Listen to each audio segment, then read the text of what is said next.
Hello my sweet darlings, welcome to the video. This video is gonna be about Pleiadians. So, who are Pleiadians? Well, they are a group of star seeds and they come from a cluster of stars and planets. And this is one particular aspect of the Pleiadians. For other star seeds, we talk about a planet, and the planet is part of a solar system. Therefore, they have a sun, and usually we name the star seeds based on the sun that their planet gravitates around. But with Pleiadians, it's not just one sun. This is a cluster of planets, and they are in the Taurus constellation. So already we have two unique attributes. Well, more or less unique, but then again, each constellation, just like each planet, each star, just like each individual, is unique. So, so is each group of souls. Now, this is a cluster of stars and planets, and this means they are many. the Pleiadian star seeds are many, and a lot of them are incarnate as humans nowadays. So the biggest portion of souls that are incarnate as humans nowadays are human souls. It's almost half of the humans who are alive nowadays. Around half of them are human souls. The other half is actually made of souls who come from different planes of existence. Either star seeds, either souls of other origins, because there are souls of other origins as well. But let's take everything step by step. So, like I said, at this point we're talking about the Pleiadians. So it's a cluster of stars and planets in the Taurus constellation. So it's part of the zodiac. This is not quite something that many homes of star seeds have in common. Because like for other star seeds, their homes, their planets of origin, are not actually part of the zodiac. So it's mainly the Pleiadians that, the Pleiades that we see in the zodiac. And there's also another point of starseed origin in the constellation of Virgo. But just like I said, everything step by step. So,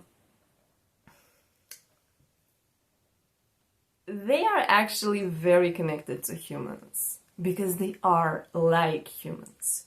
So with other star seeds, there will be a lot of differences, especially in appearance, and not just in appearance, also in mentality. But with Pleiadians, there isn't that much of a difference between the way humans look and the way Pleiadians look. If you saw The Lord of the Rings, think about the elves from The Lord of the Rings. And that's basically Pleiadians. That's how they are like, that's how they act like, that's how they guide themselves.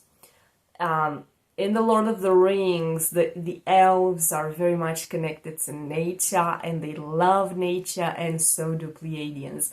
And no wonder, like, we see the Pleiades cluster in the Taurus constellation, which is as a sign, it's an earth sign, and it's actually the sign of nature, the sign of plants,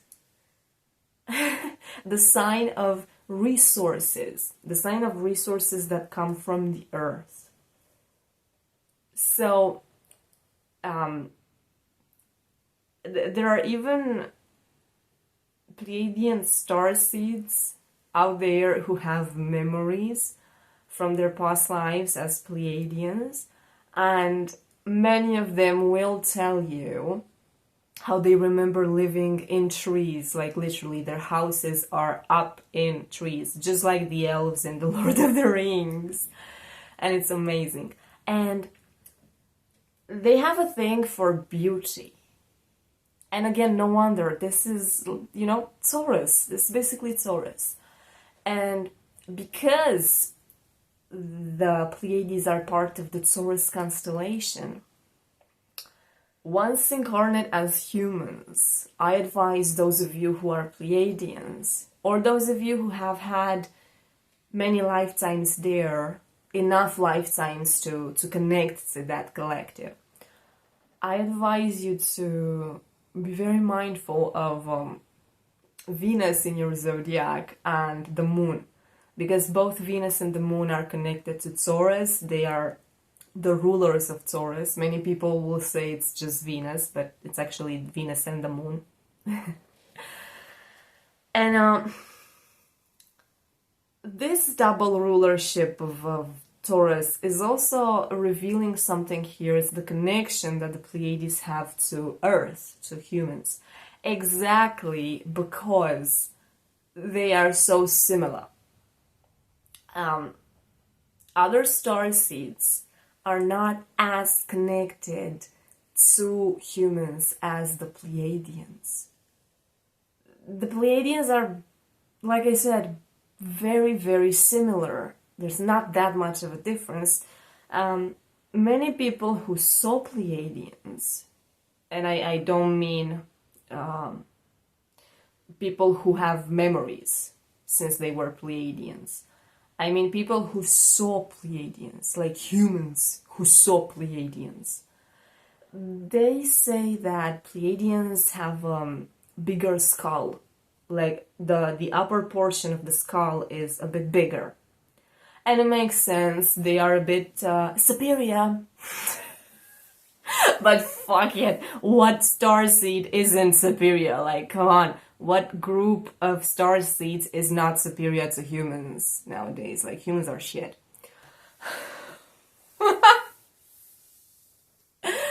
Like, literally, they are so stupid. But the thing with the skull being a bit bigger is to obviously have a bigger brain. But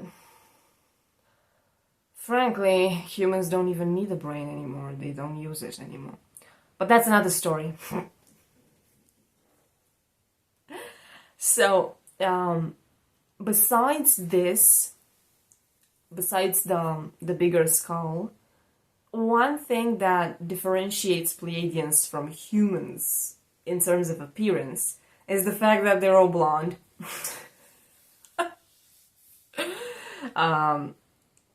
Even though I did read some channelings from some people who say that it's actually not true. There are Pleiadians who have dark hair as well.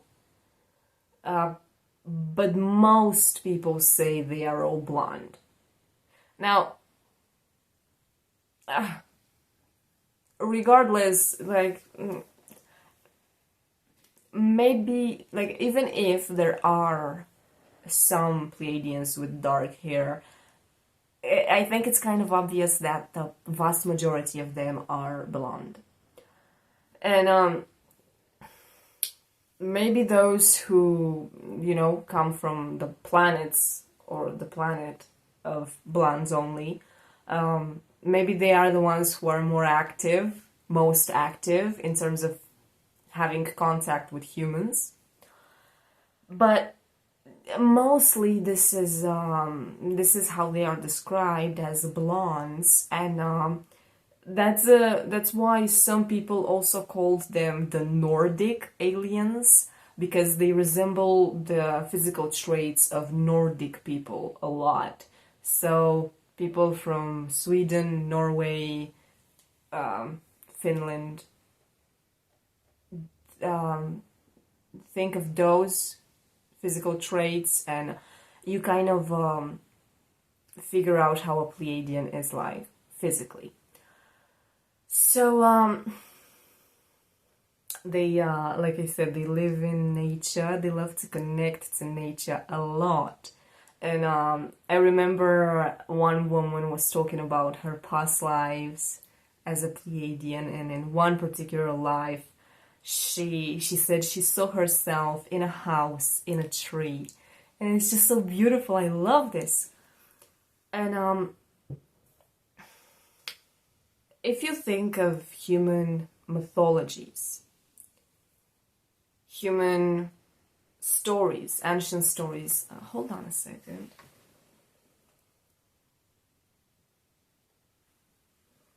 I had to take care of the lights. If you think of human stories about the Pleiades, you will see how important the Pleiades were for humans throughout history. You will see myths about the Pleiades, not just in the Greek myth, but also like going as far as Australian natives. So it's quite interesting to see how tightly connected humans have been to this cluster of stars and planets throughout history. And I believe that the Pleiadians were there for humans when human souls were taking the first steps into their evolution. And somehow, like, I think the Pleiadians as a collective are older than humans. I think most of them are older.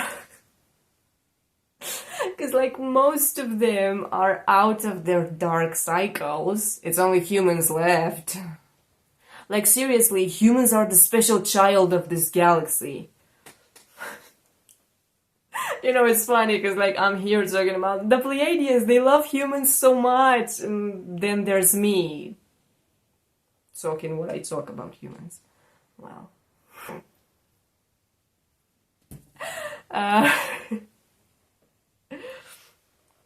So, yeah, they're very kind. And if you know anything about astrology, yeah, just think about the attributes of Taurus. And Pleiadians actually match those qualities a lot. And the primary chakra for Pleiadians is the heart chakra. Again, Taurus. Very kind, very nurturing, very soft energy. And a lot of them make decisions based on their heart's desire. And a lot of Pleiadians are very connected to arts. They will express themselves through art a lot. They are very creative. So the two main fields that Pleiadians activate in are either arts, either healing. Because they mastered the lessons of the heart chakra and the lessons of healing as well. So they love to embody this. They love to embody love and to give love and to just be there for you and nurture you. They're very nurturing. Again, think of Taurus. And Taurus is, like I said, connected to the moon. And the moon is basically Earth, like Gaia. And